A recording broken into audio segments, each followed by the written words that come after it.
साथियों नमस्कार। आप सभी का बहुत बहुत स्वागत है ज्वाइन विद रोजगार शाला में। साथियों आपको पता है मैं आपके लिए जीके एंड जीएस के कुछ इम्पोर्टेंट प्रश्न लेके आता हूं जो कि आपकी परीक्षा यूपी पुलिस के लिए अति महत्वपूर्ण हो सकते हैं। साथियों ये प्रश्न यूपी पुलिस की परीक्षा के लिए महत्वपूर्ण नहीं है। ये जितनी भी आपके कॉम्पिटेटिव एग्ज़ाम होते हैं, चाहे वो आपका एसएससी का एग्ज़ाम हो, चाहे वो रेलवे के एग्ज़ाम हो, चाहे वो किसी भी स्टेट के वनडे के एग्ज़ाम हो, साथियों उन सभी के लिए ये प्रश्न अति महत्वपूर्ण है। साथियों स्टार्ट करते हैं आज की वीडियो को स्टार्ट करने से पहले मैं आपसे एक रिक्वेस्ट करना चाहूँगा। यदि आपने मेरे यूट्यूब चैनल ज्वाइन विद रोजगार शाला को सब्सक्राइब नहीं किया है तो प्लीज़ इसे सब्सक्राइब कर लीजिए। और स्टार्ट करते हैं आज की वीडियो का पहला प्रश्न है साथियों कि उत्प्लावकता सिद्धांत के आधार पर जहाज पानी में तैरते हैं। सर्वप्रथम इस सिद्धांत की पहचान करने का श्रेय किस वैज्ञानिक को दिया जाता है साथियों? बताइए इस प्रश्न का सही उत्तर क्या होगा। जो उत्प्लावकता होती है वह किस सिद्धांत पर काम करता है साथियों? तो हमेशा याद रखेंगे इसका सही उत्तर क्या हो जाएगा। विकल्प सी हो जाएगा। आर्किमिडीज के सिद्धांत पर क्या करता है? काम करता है। अब साथियों इसमें एक विकल्प है नील्स बोर। इन्होंने क्या दिया था? परमाणु मॉडल के बारे में बताया था साथियों। वहीं जो केपलर हैं इन्होंने ग्रहों की गति के नियम बताए थे साथियों। अब मैं एक आपको महत्वपूर्ण बात बताता हूँ साथियों कि जो मुझे एक बात बताइए, जो बड़ी चीज़ें तैरती हैं जल में वो किस सिद्धांत पर काम करती हैं? जब भी कोई बड़ी चीज़ जल में तैरती है साथियों वो आर्किमिडीज के सिद्धांत पर तैरती है साथियों। और जो आर्किमिडीज कौन थे? ये एक वैज्ञानिक थे इटली के। वहीं मैं आपसे एक प्रश्न करता हूं कि जो छोटी चीज़ें होती हैं वो कैसे तैरती हैं? वो साथियों पृष्ठ तनाव के सिद्धांत पर काम करती हैं, इसलिए तैरती हैं। अब साथियों ये आर्किमिडीज का सिद्धांत क्या है इसको समझते हैं। तो साथियों जैसे कि जब कोई पिंड पानी में आंशिक या फिर पूर्णतः डुबोया जाता है, यानी कि डुबोया जाता है, तो उस पिंड पर एक बल लगता है साथियों। उस बल को क्या कहते हैं? उत्प्लावन बल कहते हैं। वह बल वस्तु द्वारा विस्थापित द्रव के भार के बराबर होता है साथियों। अब कैसे होता है सुनिए, मैं आपको एक एग्जाम्पल के तौर पर बता रहा हूँ। जैसे कि मैंने कहा आपसे कि कोई पात्र है साथियों, जल है, उसमें क्या है? जल भरा हुआ है। इस आर्किमिडीज ने क्या किया था साथियों? ये कोई जल है। अब उसने क्या किया? इस पात्र में जल भर दिया।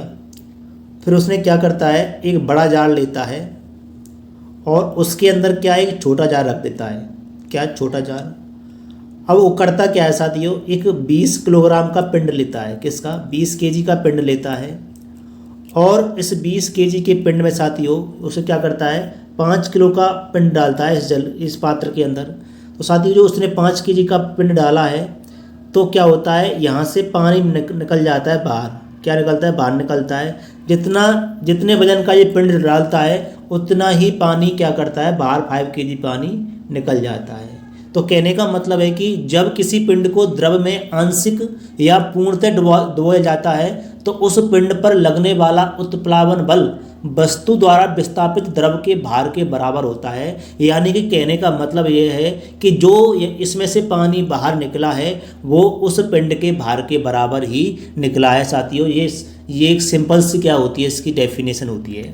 आगे देखते हैं साथियों अगला प्रश्न क्या कह रहा है। अगर मैं अगले प्रश्न की बात करता हूं तो अति महत्वपूर्ण प्रश्न है साथियों। कई बार पूछा गया प्रश्न है कि निम्न में से कौन सा कथन गलत है। पहला है साथियों, यदि उत्प्लावक बल वस्तु के भार से कम हो तो वस्तु डूब जाती है। अच्छा, दूसरा कह रहा है कि यदि उत्प्लावक बल वस्तु के भार से अधिक हो तो वस्तु तैरती है। अच्छा, तीसरा कह रहा है कि यदि उत्प्लावक बल वस्तु के भार से कम हो तो वस्तु तैरती है। नहीं साथियों, वस्तु के भार से कम नहीं होनी चाहिए, ये गलत है। इसका आंसर यही हो जाएगा। और डी कह रहा है कि यदि उत्प्लावक बल वस्तु के भार के बराबर है तो वस्तु तरल के अंदर तैरती है। ये बात बिल्कुल सही है, यानी कि पहला, दूसरा और चौथा सही है, लेकिन इसमें तीसरा साथियों गलत है। देखते हैं अगला प्रश्न क्या कह रहा है। अगले प्रश्न की बात करते हैं और प्रश्न संख्या कह रही है कि उत्प्लावन का केंद्र हमेशा होगा साथियों। अति महत्वपूर्ण प्रश्न है कि उत्प्लावन का केंद्र कहाँ होता है। तो गुरुत्व केंद्र के संपाती होता है, विस्थापित द्रव के आयतन के केंद्रक के संपाती होता है और गुरुत्व केंद्र के ऊपर स्थित होता है। तो साथियों हमेशा याद रखेंगे इस प्रश्न का सही उत्तर विकल्प बी हो जाएगा। यानी कि क्या विस्थापित द्रव के आयतन के केंद्रक के संपाती होता है। आई बात समझ में नहीं आई? यानी कि विस्थापित द्रव के आयतन के केंद्रक के संपाती होता है। देखते हैं अगला प्रश्न क्या कह रहा है। अगले प्रश्न की बात करते हैं। अगला प्रश्न कह रहा है साथियों, ऊंचाई पर उड़ते हुए विमान के केबिन के अंदर का दबाव होता है। साथियों अति महत्वपूर्ण प्रश्न है। ये कह रहा है कि जब विमान ऊपर उड़ता है तो उस विमान के अंदर का जो दाब होता है वो कैसा होता है? बाहर के दाब से अधिक होता है कि कम होता है?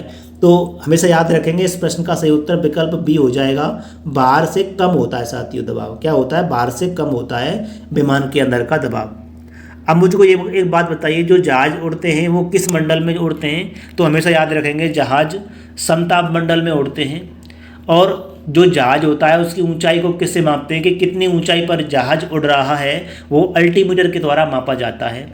अब साथियों एक यहाँ से मैं आपको चीज़ बताता हूँ महत्वपूर्ण वाली, कि आप मुझे एक बात बताइए कि जैसे कि मैंने कहा जो P होता है साथियों, P का मतलब होता है दाब। P बराबर होता है H D और साथियों G, ये तीन चीज़ होती हैं। अब P क्या होता है साथियों? दाब होता है, प्रेशर। P क्या होता है? दाब होता है। वहीं साथियों बात करते हैं H की, ये ऊंचाई होती है, हाइट होती है साथियों। और D क्या होता है साथियों? डेंसिटी होता है, घनत्व होता है। वहीं G क्या होता है साथियों? गुरुत्वाकर्षण बल होता है G। गुरुत्वाकर्षण बल का मान क्या होता है साथियों? हमेशा याद रखेंगे 9.8 मीटर प्रति सेकंड स्क्वायर क्या होता है? गुरुत्वाकर्षण बल का मान होता है। वहीं क्या होता है साथियों? प्रेशर होता है और हाइट होती है और घनत्व होता है। अब बात करता हूँ साथियों कुछ महत्वपूर्ण बातों की। जैसे मैंने एक बात कही आपसे, मैंने कहा क्या, जैसे कि दो पात्र हैं, दो बर्तन हैं, इनमें एक पात्र में क्या वाटर है और एक पात्र है साथियों, एक पात्र में क्या है? तेल है, ऑयल है। अब मुझको ये बताइए किसका घनत्व अधिक होगा, किसका घनत्व कम होगा साथियों? अब इसमें क्या है साथियों, ये दो पात्र हैं, इसमें एक में जल है, एक में एक तेल है। इसकी हाइट सेम है साथियों, क्या ऊंचाई बराबर है, और साथियों क्या समान है? जी समान है दोनों का, यानी कि इसकी भी हाइट समान है और इसका भी जी समान है। लेकिन साथियों जो घनत्व है वो अलग अलग। अब मुझको ये एक बात बताइए कि इनकी हाइट समान है, जी समान है, तो घनत्व किसका अधिक होगा, किसका कम होगा? अब साथियों हमेशा याद रखेंगे, यानी कि जिसका घनत्व कम होगा उसका दाब कम होगा। कहने का मतलब है जिसका घनत्व कम होगा उसका दाब कम होगा। और घनत्व किसका कम होता है साथियों? तेल का घनत्व कम होता है, इसलिए तेल जल के ऊपर तैरता है। अब प्रश्न पूछता है कि जब किसी जल में तेल को गिराया जाता है तो तेल ऊपर क्यों तैरता है? क्योंकि जो तेल होता है उसका घनत्व क्या होता है? कम होता है। जब घनत्व कम होता है तो उसका दाब भी कम होता है साथियों। आई बात समझ में नहीं आई? जब उसका घनत्व कम होता है तो उसका दाब भी कम होता है, इसलिए तेल जल के ऊपर तैरता है घनत्व कम होने के कारण। आगे देखते हैं अगला प्रश्न क्या कह रहा है। अगर अगले प्रश्न की बात करें साथियों, अति महत्वपूर्ण प्रश्न है, उस लवण का उदाहरण निम्न में से कौन सा है जिसके जलीय विलयन का पीएच मान 7 से कम होता है? अति महत्वपूर्ण प्रश्न है साथियों, बताइए। यानी कि उस लवण का उदाहरण क्या है इनमें से जिसका जलीय विलयन का पीएच मान 7 से कम होता है? Sodium chloride, sodium carbonate, sodium bicarbonate और अमोनियम क्लोराइड। बताइए इस प्रश्न का सही उत्तर। तो साथियों हमेशा याद रखेंगे जो सोडियम क्लोराइड है किसे कहते हैं? NaCl। क्या कहते हैं? NaCl के नाम से जानते हैं। और इसका पीएच कितना होता है? पूरा कितना होता है? पीएच 7 होता है साथियों, इसका कितना होता है? 7। वहीं बात करते हैं सोडियम बाइकार्बोनेट की, इसको Na2CO3, क्या Na2CO3 के नाम से जानते हैं। और इसको हिंदी में कहते हैं धावन सोडा, धोने वाला सोडा। क्या कहते हैं? धावन सोडा कहते हैं। और इसका जो पीएच होता है साथियों वो 11 होता है। 11 से 12 के बीच में क्या होता है? इसका पीएच होता है। वहीं बात करते हैं साथियों सोडियम ये सोडियम कार्बोनेट था, ये सोडियम क्लोराइड का NaCl pH 7, sodium carbonate Na2CO3 धावन सोडा कहते हैं, पीएच 11 से 12 के बीच में होता है। वहीं सोडियम बाइकार्बोनेट होता है साथियों NaHCO3, क्या NaHCO3। अब इसे कहते हैं बेकिंग सोडा। क्या कहते हैं साथियों? बेकिंग सोडा कहते हैं। और इसका पीएच कितना होता है? 8.3 इसका पीएच होता है सोडियम बाइकार्बोनेट का। अब साथियों अमोनियम क्लोराइड की बात करते हैं तो इसका जो पीएच होता है साथियों 7 से कम होता है। और यही इस प्रश्न का सही उत्तर हो जाएगा, अमोनियम क्लोराइड। साथियों ये कैसा होता है? अम्लीय होता है, एसिड होता है साथियों। कैसा होता है? प्रकृति में अम्लीय होता है। वहीं साथियों अब देखते हैं अगला प्रश्न क्या कह रहा है। अगले प्रश्न की बात कर देते हैं। अगला प्रश्न कह रहा है कि निम्न में से किस धातु को चाकू द्वारा आसानी से नहीं काटा जा सकता है? बताइए इस प्रश्न का सही उत्तर, कि निम्न में से कौन सी धातु ऐसी है जिसको आसानी से चाकू द्वारा नहीं काट सकते हैं? एल्यूमिनियम, सोडियम, पोटेशियम और लिथियम साथियों। हमेशा याद रखेंगे वो कौन होता है जिसको चाकू से आसानी से नहीं काट सकते हैं, एल्यूमिनियम होता है। क्या होता है? एल्यूमिनियम। अब मुझको एक बात बताइए साथियों, जो मेटल्स होती हैं, मेटल्स की संख्या कितनी है? तो हमेशा याद रखेंगे मेटल्स की संख्या कितनी है? 90 है साथियों। अब मेटल किसको कहते हैं? मेटल के गुण क्या क्या होते हैं? मेटल होने के लिए उसके अंदर क्या क्या क्वालिटीज होनी चाहिए? तो नंबर 1 साथियों, वो आधार, उसमें आधात वर्धनीयता होती है। अब ये आधात वर्धनीयता क्या होती है साथियों? इसे कहते हैं पीट, यानी कि पिटने की क्षमता होती है। इसे कहते हैं पीटने की क्षमता, मेलिएबिलिटी कहते हैं। मेलिएबिलिटी क्या कहते हैं? आधात वर्धनीयता। इसका मतलब क्या होता है? जिससे अधिक चादर या सीट बनाई जा सके उसे क्या कहते हैं? आधात वर्धनीयता कहते हैं। अब कौन कौन सी होती हैं? जैसे कि साथियों सोना, Au की बात करें हम, इससे सबसे ज़्यादा इसको पीटा जा सकता है। उसके बाद साथियों Ag यानी कि चांदी को, और उसके बाद एल्यूमिनियम को साथियों, और उसके बाद साथियों कॉपर को। यानी कि सबसे अधिक किसकी होती है आधात वर्धनीयता? ये Au की होती है, सोने की होती है।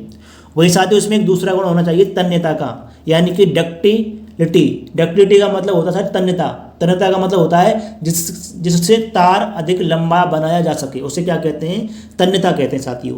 अब ये सबसे अधिक सोने का तार बनाया जा सकता है, सबसे लंबा सोने का। उसके बाद साथियों Ag का, यानी कि चांदी का। उसके बाद साथियों कॉपर का, कहने का मतलब कॉपर का एल्यूमिनियम से अधिक लंबा तार बनाया जा सकता है। उसके बाद साथियों क्या होगा? एल्यूमिनियम। आई बात समझ में? नहीं आई? आई होगी। यानी कि सबसे पहले आधात वर्धनीयता, उसके बाद तन्यता, उसके बाद साथियों ये कैसी होती है? धातु कठोर होती हैं, हार्ड होती हैं। कैसी होती है साथियों? कठोर होती हैं। अब कहने का मतलब क्या है? यानी कि आधात वर्धनीयता, तन्यता और कठोरता। लेकिन ऐसी कौन सी धातु हैं जिनको चाकू से काट सकते हैं साथियों? तो इसमें 2 अपवाद होते हैं। एक तो होता है साथियों Na, और एक होता है यानी कि सोडियम और पोटेशियम। ये 2 धातुएं ऐसी होती हैं जिनको चाकू के द्वारा काटा जा सकता है। ये अपवाद होती हैं धातुओं में साथियों, ये बात हमेशा याद रखने की है। अब मुझको एक प्रश्न का जवाब दीजिए कि प्रकृति में कुल तत्व कितने पाए जाते हैं? तो हमेशा याद रखेंगे प्रकृति में कुल तत्व 118 118 पाए जाते हैं साथियों। देखते हैं अगला प्रश्न क्या कह रहा है। अगले प्रश्न की बात करते हैं। प्रश्न कह रहा है कि heavy water D2O is used in a nuclear reactor in the form of, यानी कि नाभिकीय रिएक्टर में भारी जल D2O का प्रयोग किस रूप में किया जाता है साथियों? मंदक के रूप में, शीतलक के रूप में, परिरक्षक के रूप में और नियंत्रक के रूप में। बताइए इस प्रश्न का सही उत्तर। जब नाभिकीय रिएक्टर में कोई भी रिएक्शन होता है साथियों, तो उसमें जो D2O होता है ये मंदक के रूप में काम करता है, यानी कि जो रिएक्शन होती है उसको क्या करता है? मंदा कर देता है साथियों। और इसके साथ में और क्या होता है? ग्रेफाइट और जो D2O होता है ये क्या होता है? मंदक के रूप में प्रयोग किए जाने वाले हैं साथियों।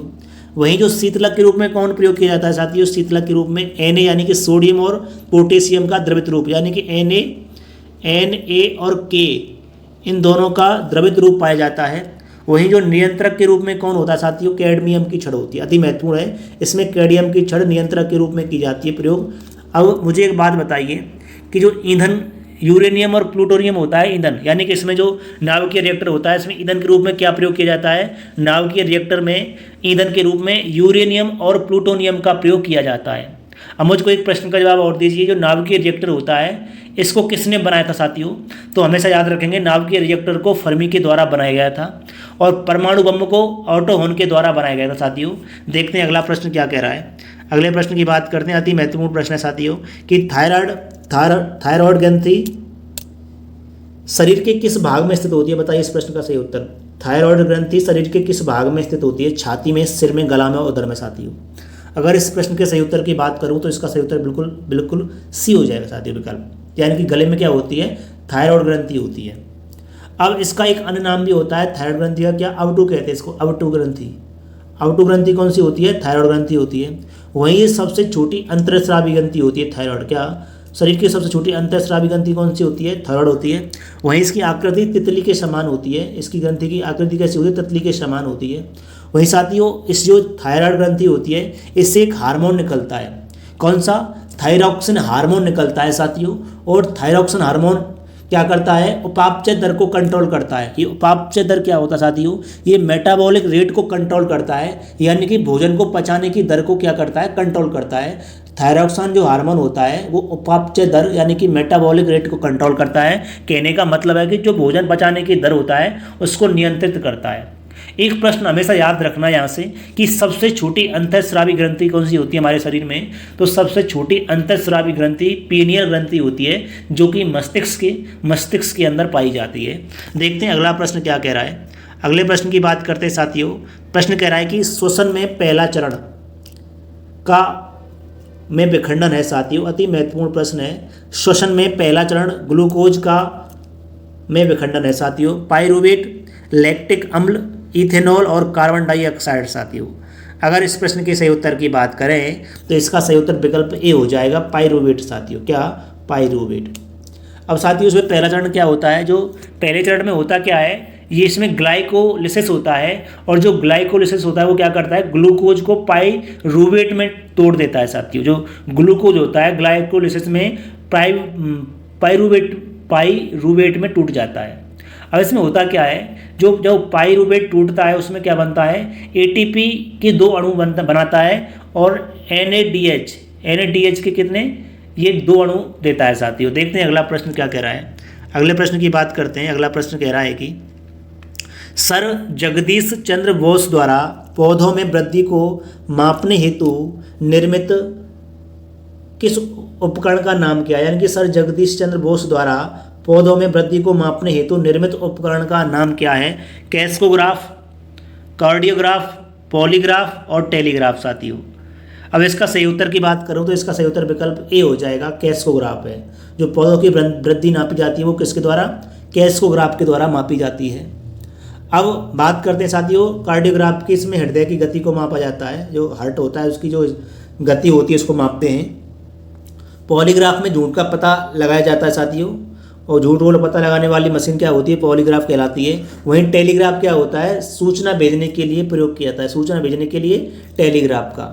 अब मुझको एक बात बताइए साथियों, पृथ्वी का घनत्व होता है वो किसके द्वारा मापा गया था, तो पृथ्वी का घनत्व हेनरी कैवेंडिश के द्वारा मापा गया था, हमेशा याद रखेंगे। वहीं 3D फोटोग्राफी किसने खोजी थी, इस प्रश्न को कई बार पूछा गया है। तो 3D फोटोग्राफी ये डेविस गोवर के द्वारा खोजी गई थी। वहीं सेफ्टी लैंप की खोज किसके द्वारा की गई थी, तो हमेशा याद रखेंगे सेफ्टी लैंप की खोज हम्पी डेवी के द्वारा की गई थी साथियों। इस वीडियो में मैंने आपके लिए अति महत्वपूर्ण प्रश्नों की चर्चा की है। यदि आपको मेरी ये वीडियो पसंद आई है तो प्लीज़ आप मेरे यूट्यूब चैनल ज्वाइन विद रोजगारशाला को सब्सक्राइब कर लीजिए। वीडियो पसंद आती है तो लाइक कर सकते हैं साथियों, कमेंट भी कर सकते हैं और अपने दोस्तों के साथ शेयर भी कर सकते हैं साथियों। फिर मिलते हैं एक अगली वीडियो में बेहतरीन प्रश्नों के साथ में। और साथियों स्वस्थ रहिए, व्यस्त रहिए, मस्त रहिए, अपनी पढ़ाई को लगातार करते रहिए। सफलता एक दिन में नहीं मिलती है, लेकिन लगातार कोशिश करते रहते हैं तो एक दिन अवश्य मिलती है। और इसी नारे के साथ में मैं अपनी वीडियो को समाप्त करता हूं साथियों। फिर मिलते हैं एक अगली वीडियो में, तब तक के लिए जय हिंद, जय भारत।